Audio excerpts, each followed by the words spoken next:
சட்டப்பேரவையிலிருந்து பாஜக உறுப்பினர்கள் வெளிநடப்பு செய்திருக்கிறார்கள். மாநில உரிமைகளை பறித்து மத்திய அரசிடம் அதிகாரங்கள் குவிக்கப்படுவதாக பேரவையில் முதல்வர் குற்றச்சாட்டினை முன்வைத்து பேசியிருந்தார். இந்நிலையில் பாஜக உறுப்பினர்கள் வெளிநடப்பு செய்திருக்கிறார்கள். பாஜக மாநில தலைவர் சட்டமன்ற உறுப்பினர் திருமதி வானதி சீனிவாசன் அவர்கள், திருமதி எம்எல்ஏ சரஸ்வதி அவர்கள், அன்புக்குரிய அண்ணன் காந்தி அவர்கள், நாங்கள் இப்பொழுது வெளிநடப்பு செய்து சட்டமன்றத்தில் நாங்கள் எங்களுடைய கருத்துக்களை நாங்கள் பதிவு செய்திருக்கிறோம்.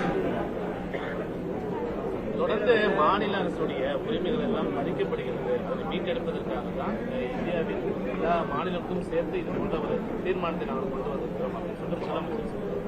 அதாவது அவங்க சொல்லப்பட்ட கருத்து நீட் தேர்வு வர முடியாதுன்னே தெரியும். அது அவங்களுடைய காங்கிரஸ் கட்சி காலத்திலே கொண்டு வந்து 2010ஆம் ஆண்டே அது நீதிமன்றத்துக்கு போய் பிறகு இந்தியன் மெடிக்கல் கவுன்சில் அது அவங்க அப்ரூவ் பண்ணதுனால செல்லாதுன்னு சொல்லி தீர்ப்பு வந்துச்சு. அதுவும் 2013 மே மாதம் 5ஆம் தேதி அது நீட்டினுடைய எக்ஸாமும் ஆரம்பிச்சாச்சு. மாண்புமிகு பாரத பிரதமர் நரேந்திர மோடி அவர்கள் 2014ஆம் ஆண்டு தான் ஆட்சிக்கு வராங்க. அதுக்கு முன்னே எல்லாமே இருக்கு. ஆக இது எந்த வகையில் பாரதிய ஜனதா கட்சி மாநில சுயாட்சியை பறிக்க முடியும்? ஒண்ணு உண்டா இல்லையா? உள்ள பேசுறப்ப மேடம் ஜெயலலிதா டீட் விஷுவல் கிடைக்கல, என்ன பேசுறீங்க? இல்ல அது கட் பண்ணிட்டாங்களா? அப்படியா? எல்லாம் நீங்க பேசும்போது அதை கட் பண்ணிட்டாங்க. அப்படியா? எல்லாமே எல்லாரும் பேசும்போது அப்படிதான் இருந்ததா? என்ன சார் பேசுங்க? உள்ள நீட் தொடர்பா மேடம் ஜெயலலிதா கோட் பண்ணி பேசுங்க. என்ன இல்ல, நீட் தொடர்பா அம்மாவை பத்தி நான் பேசல. அம்மா என்னன்னா மும்மொழி கொள்கையை பத்தி பேசும்போது அன்னைக்கு முதலமைச்சராக இருந்த அம்மா அப்போ எதிர்கட்சி காங்கிரஸ் கட்சியை சேர்ந்த ஓசூர் எம்எல்ஏ கோபிநாத் அவங்க என்ன கேட்டாங்கன்னா, இப்படி தமிழ்நாட்டில் தெலுங்கு பேசுறவங்க எங்க நிறைய பேர் இருக்கிறாங்க, அங்க தெலுங்கு பள்ளிக்கூடங்கள் வேணும், எங்க பிள்ளைகள் படிக்கணும் அப்படி கேட்டாங்க. அப்போ அம்மா என்ன எழுந்துச்சு, அவங்க தெலுங்குலேயே பேசி பார்க்கலாம் அப்படின்னு சொல்லி தெலுங்குலேயே பேசினாங்க. அதனால நான் என்ன சொன்னேன்னா, தெலுங்குல பேசுறவங்களும் தமிழ்நாட்டில் இருக்கிறாங்க, கன்னியாகுமரி மாவட்டத்தை தொட்டு கேரளா மாநிலத்தை தொட்டு இருக்கிற கன்னியாகுமரி ஜில்லாலையும் நிறைய பேர் மலையாளம் பேசுறவங்க இருக்கிறாங்க. மும்மொழி கொள்கைகளை நீங்க இந்திய திணிக்கிறன்னு நீங்க தான் சொல்றீங்க. ஆனா அவங்க இந்திய மொழிகள் ஏதாவது ஒரு மொழி எடுத்து படிச்சா போறோங்கிறது தான் நியூ எஜுகேஷன் பாலிசி. அதனால நீங்க ஏதாவது ஒரு மொழி எடுத்து படிக்கிறது தான் அதை நாங்க அதுக்காக நான் அதை சொன்னேன் குறிப்பிட்டு. ஆமா, அவங்க ஒரு வருஷம் விலக்கு கேட்டிருந்தாங்க. அதாவது எங்க தமிழ்நாட்டு மாணவர்கள் எங்க பிள்ளைகள்லாம் இன்னும் ப்ரிப்பேர் ஆகல, அதனால ஒரு வருஷம் நீங்கள் விதி விலக்கு வேணும் அப்படின்னு சொல்லி கேட்டிருந்தாங்க. நீட் விவாதம் வரும்போதெல்லாம் 2010 காங்கிரஸ் ஆட்சியில் தான் கொண்டு வரப்பட்டது அப்படின்ற ஒரு கருத்தை தொடர்ந்து முன்வைக்கும் போது காங்கிரஸ் எங்க ஆட்சியில் கொண்டு வரப்பட நிறைவேற்றப்படலை அப்படிங்கிற ஒரு கருத்தையும் தொடர்ந்து சொல்லிட்டு வராங்க. அப்ப யாரு பிரைம் மினிஸ்டர் இருந்தாங்க? அப்ப அவங்க தானே பிரைம் மினிஸ்டர் இருந்தாங்க. பிறகு எப்படி அவங்க இல்லைன்னு சொல்ல முடியும்? முதலமைச்சர் ரூபாய் 29 பைசா அது எப்படின்னா, இப்ப ஜிஎஸ்டி கவுன்சில் அதுவும் காங்கிரஸ் ஆட்சிக்காரத்தை கொண்டு வரப்பட்டது, நடைமுறைப்படுத்தினது பாரதிய ஜனதா நம்மளுடைய அரசு வச்சுக்கோங்க. அதுல ஒரு 100 ரூபா இருக்குன்னா அதுல 50 ரூபா ஏற்கனவே மாநில அரசுக்கு போயிடுது. அப்புறம் இருக்கிறதுல 50ல 29% அவங்களுக்கு மறுபடியும் போயிடும். அவங்க அதை மறைச்சிட்டு 1 ரூபாய்க்கு 29 பைசா தான் வருது அப்படின்னு சொல்லி சொல்றாங்க. சார், முதலமைச்சர் டாக்டர் அம்பேத்கர் கோட் பண்ணிட்டு மாநில அரசும் ஒன்றிய அரசும் ஒருத்தருக்கு சப்பார்டினேட் கிடையாது, அவங்க அத்தாரிட்டி கோஆர்டினேட் பண்ணணும்னு சொல்லியிருக்காரு.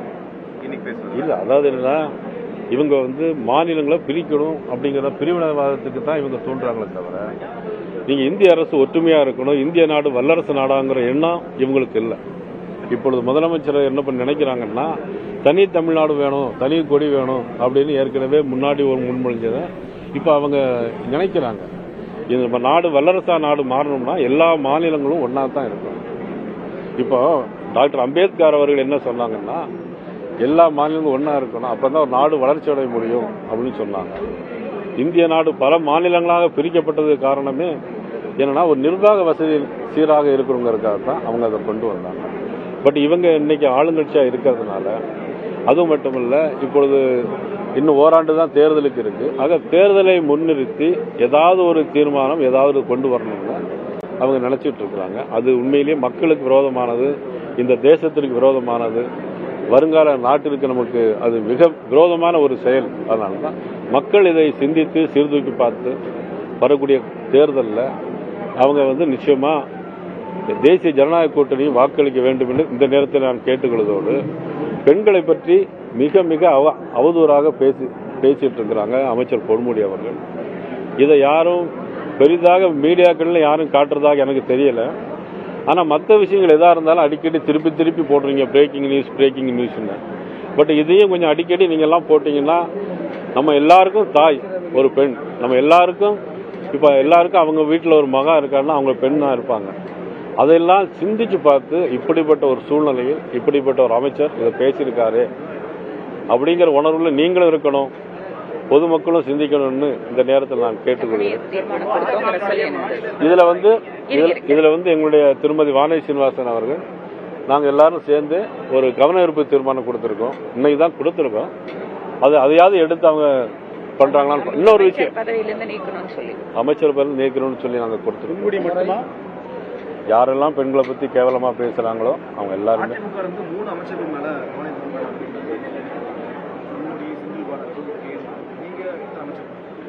இன்னைக்கு நாங்க கொடுத்தது பொன்முடி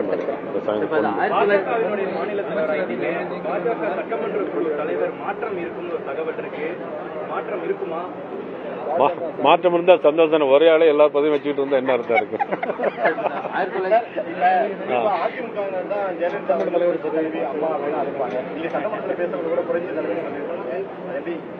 நான் அம்மான்னு தான் சொன்னேன், புரட்சி அம்மான்னு தான் சொன்னேன். புரட்சி தலைவன் சொன்னாலே போதுமானது, அம்மான்னு சொன்னா இன்னும் நல்லதுதான். 1960 காலகட்டங்களிலே போடப்பட்டதையே மீண்டும் இப்ப கொண்டு வந்து போட்டு 2 ஆண்டு காலத்துக்கு பிறகுதான் முழுமையான அறிக்கை கையில் கிடைக்கும். ஆனா திமுக ஆட்சி காலம் இன்னும் ஒரு 9-11 மாதத்துக்குள்ள முடிய போகுது. அப்படி இருக்க பட்சத்துல இப்ப போடப்பட்டிருக்கக்கூடிய இந்த ஜோசப் குரியன் தலைமையிலான அந்த குழுவை எப்படி பார்க்குது பாஜக? இவங்க ஆட்சி இருக்குமா இருக்காதான்னு தெரியாத ஒரு காலகட்டத்தில் ஆட்சி இருக்கிறதுக்கு வாய்ப்பே இல்லை. அவங்களோட ஆட்சி இருக்கிறதுக்கு வாய்ப்பே கிடையாது. சரி.